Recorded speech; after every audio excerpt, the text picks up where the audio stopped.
በዓለም ዙሪያ በስደተኝነት በተበተኑት ኤርትራውያን ላይ ከተወሰኑ ዓመታት ወዲህ ምን ጉድ መጣ የሚያስብሉ ክስተቶች እየታዩ ነው። በርካታ ያደጉ ሀገራት ይባሉ አፍሪካ ውስጥ ያሉ ታዳጊ ሀገራት ኤርትራውያን ስደተኞች ላይ ከበድ ያሉ እርምጃዎችን የመውሰድ እንቅስቃሴ ውስጥ ገብተው እየታዩ ይገኛሉ። ኤርትራውያን በሀገራቸው ያለውን አስገዳጅ ገደብ አልባ ብሔራዊ አገልግሎት እንዲሁም አስተዳደርን በመሸሽ በከፍተኛ ቁጥር ከሀገራቸው የሚሰደዱ መሆኑን መረጃዎች ያመለክታሉ። በሌላ አቅጣጫ ደግሞ ምርመራ አደረግን የሚሉ መንግስታት ደግሞ ነገሩን አጥብቀን ስንመረምረው ውሸት ወይንም ፌክ መሆኑን ደርሰንበታል እያሉም ይገኛሉ።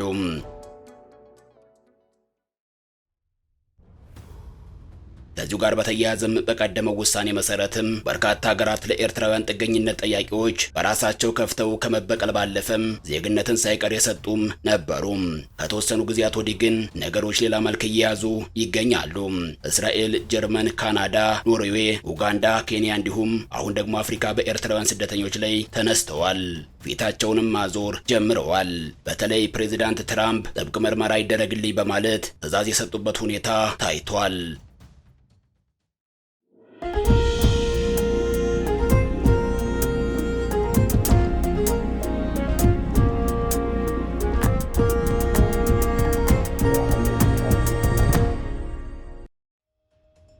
ኤርትራውያን ጥገኝነት ጠያቂዎችን በተመለከተ የሚተላለፉት የመንግስታት ውሳኔዎችና እየቀረቡ ያሉት የውሳኔ ሐሳቦች ሁለት መልክን የያዙ ሆነው ይታያሉ። አንደኛው ጥገኝነት የጠየቁትን ስደተኞች የማጭበርበር እንቅስቃሴ ሲሆን፣ ሌላኛው ደግሞ ተጨማሪ የኤርትራ ጥገኝነት ጠያቂዎችን ለመቀበል ፈቃደኛ አይደለንም የሚል ሆኖ ይታያል። ኤርትራ በጠቅላላው 3 ሚሊዮንና ምናልባትም ከዚህ ቁጥር ጥቂት ከፍ ያለ ቁጥርን ያላት ሀገር ናት።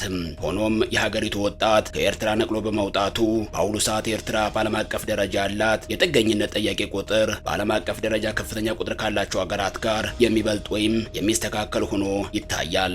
ለምን የሚለው ነገር ሲነሳ በኤርትራ ያለው መንግስት ዜጎቹን የሚጨቁን፣ የሚያስር፣ አስገድዶ ለብሔራዊ ውትድርና የሚመለምል በመሆኑ የሚሉ ምላሾች ሲሰጡ ይሰማል። በዚህም ኤርትራውያኑ ስደተኞች ከኤርትራ ከወጡ በኋላ በአፍሪካና በመካከለኛው ምስራቅ ሀገራት በመጠለል ያደጉት ሀገራት ጥገኝነትን ጠይቀው በሂደት ቋሚ መዳረሻቸውን አውሮፓና ሰሜን አሜሪካ ያደርጉ ነበር። ይህ ለዓመታት የነበረ ሂደት ነው። አሁን ግን እነዚያ ስደተኞችን በሐዘኔታ የመቀበል ወርቃማ ጊዜያት አክትመው እንዲያውም ያሉትንም ቢሆን እናባረራለን ወደሚለው ደረጃ ተደርሷል። ኤርትራውያን ጥገኝነት ጠያቂዎችን ማባረር አለብን እየተባለ ያለው ጥገኝነትን በጠየቁበት ሀገር ዜግነት ያላቸውን ጭምር መሆኑም ተነግሯል። ለዚሁ እየተጠቀሰ ያለው ምክንያት ደግሞ በኤርትራ መንግስት በደል ደረሰብን፣ ተገፋን፣ ተሰቃየን፣ ተሳደርን በሚል ጥገኝነት እስከ መጠየቅና በሂደትም ዜግነትን እስከ ማግኘት ቢደርሱም በመጨረሻ ግን የኤርትራን መንግስት ሲደግፉ ተገኝተዋል በሚል ነው።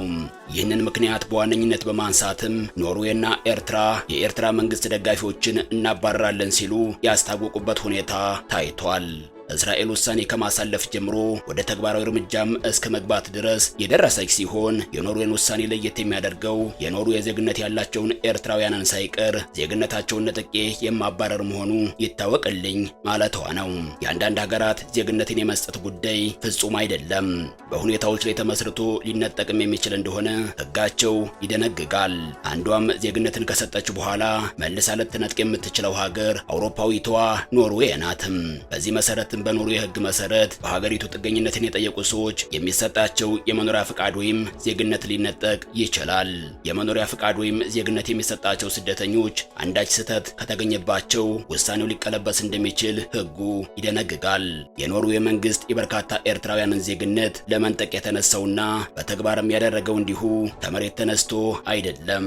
ትክክለኛ ውሳኔ ላይ ለመድረስም በተጠርጣሪ ጥገኝነት ጠያቂዎች ላይ ዓመታትን የፈጀ ጥብቅ ክትትልን ሲያደርግ ቆይቷል።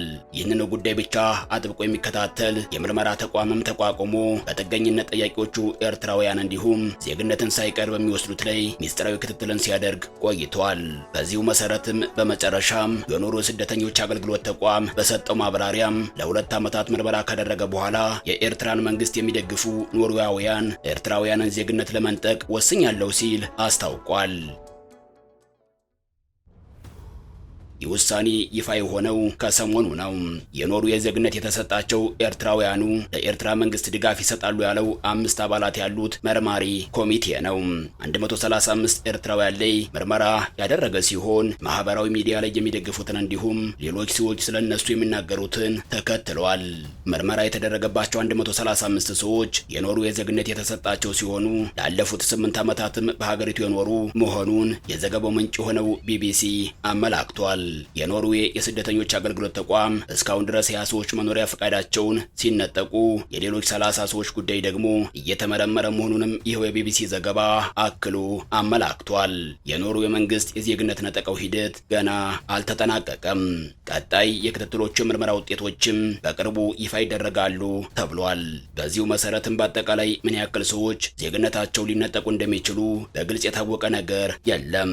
የኖርዌይ መንግስት የትውልደ ኤርትራውያን የመኖሪያ ፈቃድ ወይም ዜግነት ሲነጠቅ የአሁኑ ለመጀመሪያ ጊዜ እንደሆነ የዘገባው ምንጭ የሆነው ቢቢሲ ከሰሞኑ ባሰራጨው ዘገባው አመላክቷል። ኤርትራውያን በትውልድ ሀገራቸው ሳሉ ለግዳጅ ውትድርና፣ ለእስራት፣ ለብዝበዛና ለስቅይት እንደተጋለጡ በመጥቀስ በኖርዌይ ጥገኝነት መጠየቃቸው ተቀባይነት አግኝቶ እስከ ዜግነት መውሰድም ድረስ ደርሶም ነበር። ነገር ግን መጨረሻው አላምር ብሏል። የኖርዌይ የስደተኞች አገልግሎት ተቋም ኤርትራውያኑ በኖርዌይ ጥገኝነትን ለማግኘት በሚል ለሀገሪቱ መንግስት የገለጿቸው የግዳጅ ብሔራዊ ውትድርና፣ የሰብአዊ መብት ጥሰትና እስራት ትክክለኛ ለመሆናቸው በሚገባ ደርሼበታለሁ ሲልም አስታውቋል። የኤርትራውያንን ስደተኞች ጉዳይ መንግስታት ወደ ኋላ ሂደው መዛግብትን እንዲያገላብጡ ያደረጋቸው አንድ ወሳኝ ነጥብ ነው። እሱም በየሀገሩ ያሉ ኤርትራውያን ጥገኝነት ጠያቂዎች ጎራ ከፍለው በየሀገሩ ዱላ መማዘዛቸው ነው። የህግ ጥሰት ፈጽመዋል በሚል ታስረው ምርመራ የተደረገባቸው በርካታ ኤርትራውያን ስደተኞች በመጨረሻ የመንግስት ደጋፊ ሆነው ከተቃዋሚዎቹ ጋር ዱላ እስከ መማዘዝ መድረሳቸው የጥገኝነት ጥያቄውን ሌላ ጥያቄ ውስጥ ከቶታል።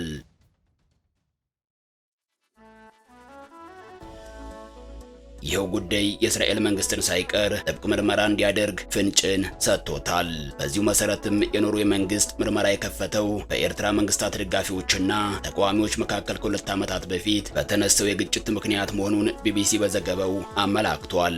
በዚህ ግጭት ውስጥ ተሳታፊ ከነበሩት ኤርትራውያን አንዱ እንደ አውሮፓውያን አቆጣጠር በ2013 በኖርዌይ ጥገኝነት ያገኘ ግለሰብ ነው። የኖርዌይ የስደተኞች አገልግሎት ተቋም እንዳለው ትውልደ ኤርትራውያኑ ላይ የተካሄደው ምርመራ በዋነኝነት ያተኮረው ለመንግስታት ድጋፍ በሚሰጡት ላይ ነው። በኦስሎና በርገን ከተሞች በመዘዋወር ምርመራውን ያደረገ ሲሆን በርገን ከዚህ ቀደም በኤርትራ መንግስት ደጋፊዎችና ተቃዋሚዎች መካከል ግጭት የተነሳባት ከተማ ናትም። የኤርትራን መንግስት የሚደግፉ ስደተኞች ላይ ምርመራ ከከፈተ በኋላ ተቋርጦ የነበረ ሲሆን በድጋሚ ምርመራው መጀመሩ ተገልጿል። ከአውሮፓውያኑ አዲስ ዓመት በኋላ የኤርትራውያኑ ይግባኝ እንደሚታይ የኖርዌይ የስደተኞች አገልግሎት ተቋም አስታውቋል። በምርመራው ወቅት ስደተኞቹ ለምን የጥገኝነት ጥያቄያቸው ተቀባይነት አገኘ፣ በጭቆና ሸሸን ካሉ በኋላ መልሰው ለምን አሰቃየን ያሉትን መንግስት ይደግፋሉ የሚሉትም መፈተሻቸው ተገልጿል። መርማሪ ቡድኑ ከኤርትራውያኑ የማህበራዊ ሚዲያ ጽሑፎች በተጨማሪ ኖርዌይ ከሚኖሩትና የኤርትራን መንግስት ከሚቃወሙ ትውልደ ኤርትራውያን ጥቆማ ያሰባሰበ መሆኑንም አመላክቷል። እርምጃው በዜግነት ነጠቃም ሳያበቃ ለጥገኝነት ጥያቄ የተሳሳተ መረጃ ያቀረቡ ስደተኞች የመኖሪያ ፈቃዳቸውም ጭምር ሊሰረዝ ይችላልም ተብሏል። ፕሬዝዳንት ዶናልድ ትራምፕም ቢሆኑ ኤርትራውያኑና የሶማሌ ስደተኞች ላይ ጠበቅ አድርገው ይዘዋል። ከዚያ በፊት ግን ከኖርዌይ ጋር ተመሳሳይነት ያለው የኤርትራውያን ስደተኞችንና እስራኤልን እንመልከትም። በአሁኑ ወቅት ከ20 ሺህ የሚያንሱ ኤርትራውያን ስደተኞች በእስራኤል እንደሚኖሩ የቢቢሲ ዘገባ ያመለክታል። እስራኤል ከነዚህ መካከል ለጥቂቶቹ ብቻ የስደተኝነት እውቅና የሰጠች ሲሆን የተቀሩት ግን የኢኮኖሚ ጥገኛ ናቸው በማለት እነሱን ተቀብሎ የማኖር ህጋዊ ግዴታ እንደሌላት ስታስታውቅ ቆይታለችም። የእስራኤል የስደተኞች ፖሊሲ እጅግ ጥብቅ ነው። አንድ ስደተኛ ህገወጥ ነው ተብሎ ከተበየነበት ለከባድ እስርም ጭምር ሊዳረግ ይችላል። በዚሁ መሰረትም እስራኤል ስደተኞችን ርቀው ወደሚገኙ እስር ቤቶች የምትልክ ሲሆን ሌሎችን ደግሞ አፍሪካ ውስጥ ወዳለ ሶስተኛ ሀገር እንዲዘዋወሩ ስታደርግ ቆይታለችም። በፈረንጆቹ 2023 ከኤርትራ የባህል ፌስቲቫል አከባበር ጋር በተያያዘ ኤርትራውያን ጥገኝነት ጠያቂዎች በቴል አቪቭ ከባድ ሁከት ፈጥረው በኤርትራውያን በእስራኤል ፖሊስ አባላትና በንብረት ላይ ከባድ ጉዳት ማድረሳቸው ለዚሁ የእስራኤል ጥብቅ መረጃ ምክንያት ሆኗል።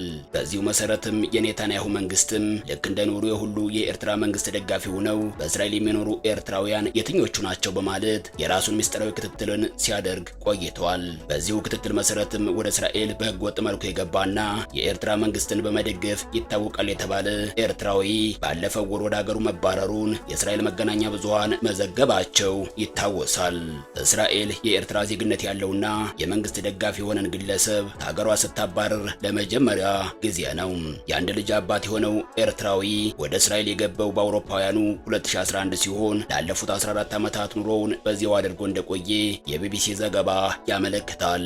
እስራኤል በኤርትራውያኑ ስደተኞች ላይ ጨከን ያለ እርምጃን እንድትወስድ ካደረጓት ምክንያቶች መካከል አንደኛው እንደ አውሮፓውያን አቆጣጠር በ2023 በእስራኤል መዲና ቴል አቪቭ በእስራኤል መካከል በተከሰተ ግጭት እስራኤላዊ ፖሊስን ጨምሮ 150 ሰዎች መገደላቸውን ተከትሎ ነው። የኤርትራ መንግስት ደጋፊዎችና ተቃዋሚዎች ጎራ ለይተው በተሳተፉበት ግጭት 11 ሰዎች በጥይት ተመተዋል። እንደ አውሮፓውያን አቆጣጠር በ2024 በተነሳ ግጭት ደግሞ 2 ሰዎች ሲገደሉ 8 ሰዎች ክፉኛ መቁሰላቸውም አይዘነጋም። በዚህ መሰረትም ይኸው ቴል አቪቭን በአንድ እግሩ ያቆመውን የኤርትራ መንግስት ተቃዋሚዎችና ደጋፊዎች ጸብ ተከትሎ በእስራኤል መንግስት ውስጥ አንድ ሐሳብ መንሸራሸር ጀመረ። እሱም ኤርትራውያን ስደተኞችን ከሀገራችን ጠራርገን ማባረር አለብን የሚል ነበር። ይኸው እርምጃ እንዲወሰድ ከጠየቁት መካከልም ቀኝ ዘመሙ የእስራኤል ብሔራዊ ደህንነት ሚኒስተር ኢታማር ቤን ግቪር ይገኙበታል። ከዚህ ባለፈም ጥያቄውን በጋራ ያቀረቡት የብሔራዊ ደህንነት ሚኒስትሩ ብቻ ሳይሆኑ የእስራኤል አቃቤ ሕግና የሀገር ውስጥ ሚኒስተር ጭምርም ነበሩ። አሁን ደግሞ ነገሩ ወደ አሜሪካ ዞሯል። ፕሬዚዳንት ዶናልድ ትራምፕ የግሪን ካርድ መኖራቸው ይመርመር ብለው ከዘረዘሯቸው ሀገራት ዜጎች መካከል ኤርትራውያን ይገኙበታል።